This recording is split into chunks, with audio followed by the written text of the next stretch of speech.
So the last interface we have with the 8086 is a DMA controller, which is given by the chip number Intel 8237.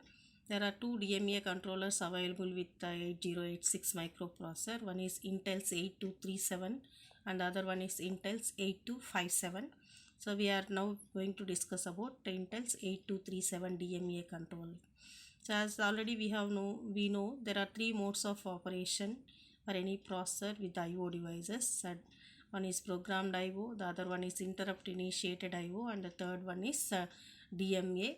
DMA stands for direct memory access. Here the data transfer between the memory and the peripherals are directly allowed, and in this case instead of microprocessor taking care of transferring the data, we are going to give the control to another controller called as DMA controller. The microprocessor assigns the DMA controller the starting location of the memory and the number of bytes to be transferred, and then gives the control of system bus to the DMA controller.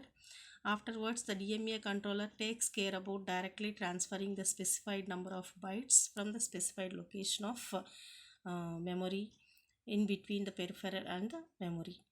And after the data transfer is over, the control is again returned to the microprocessor. So now here this work is going to be done by the 8237 DMA controller. So coming to the 8237 features, there are 4 independent DMA channels, and it can be enable or disable control of individual request. And 8237 it also allows memory to memory transfer, and address can be either incremented or decremented. And the 8237 DMA controller can also be allowed to operate in cascade mode, so that more than 4 IO channels can be supported. And this shows the architecture diagram of the 8237 microcontroller. So we have timing and control, then the priority encoder and rotating priority logic, and we are provided with the address incrementer, address decrementer, and similarly for data transfer we have read buffers, write buffers, then the input output, and we are also provided with input output buffers and control logic. And specifically we will be concentrating on the registers. So we have the command register, mask register, request register, and mode register, status register, and temporary registers.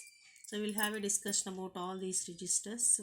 So the pin diagram is also shown here. It is a 40 pin diagram and the signals are present in this case. So this is the diagram. So now let us go with the use of registers. So in 8237, since already we have know that there are 4 channels, each channel is going to be provided with a base address register, base word count register, current address register, current word count register, and a temporary address register, temporary word count registers. All these registers are of 16-bit size. So and for each channel all these 6 registers are present. And for all the 4 channels we have again 6 common registers. One is the status register, the other one is command register, temporary registers, mode register, mask register, and request register. So now coming to this base register, base address register contains the beginning address, and the base word count register contains the total number of bytes to be transferred.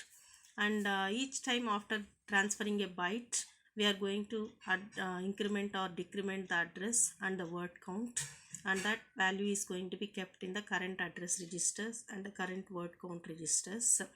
And during decrementation process we use these temporary registers.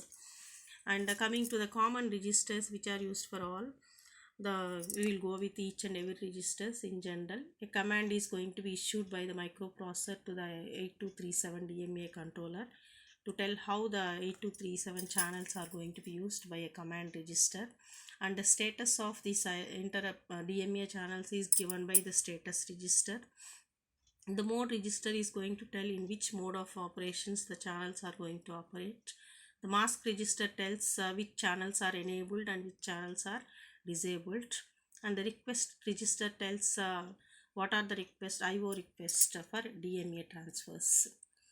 So first, coming to the first one, current address register. The current address register, it is a 16-bit memory address used for DMA transfer. Then the current word count register contains the number of bytes to be transferred. The command register programs the operation of the 8237 DMA controller. So this is what the format of the command register. So it is an 8-bit register.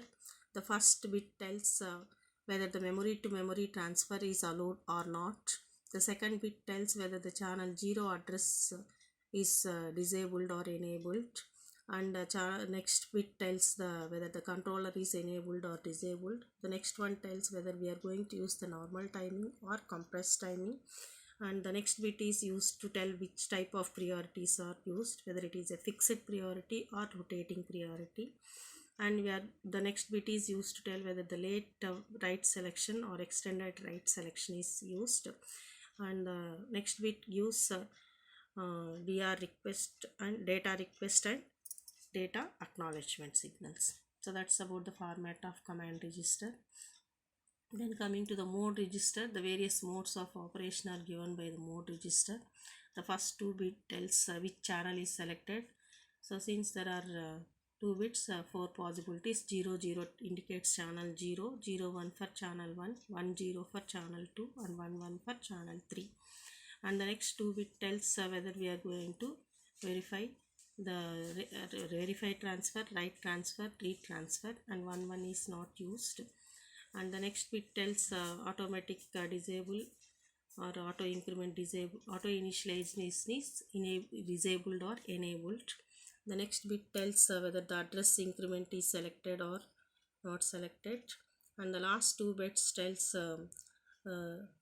whether the demand mode select or single mode select, block mode select, or cascade mode select. So in which mode the channels are going to operate. So now we have the bus register, bus request register. This tells on which channel a bus request has been made. So first 2 bits tells what is the channel number, and the next bit tells whether the channel has requested or not requested. The remaining bits are set to don't care conditions. Now the mask register is used to either disable or enable the channel. So the channel is selected by the first 2 bits, and whether it is disabled or enabled is going to be indicated by the third bit. The remaining bits are as usual set to don't care conditions. And the next one is mask register.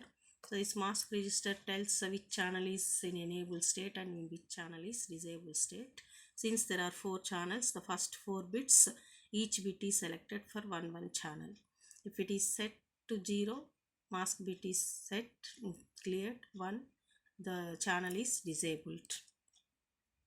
The next one tells the status register. Status register tells whether the channel has reached to terminal count or not, and whether a request is made by the channel or not. So first 4 bits tells the terminal count, and the last 4 bits tells about the channel request.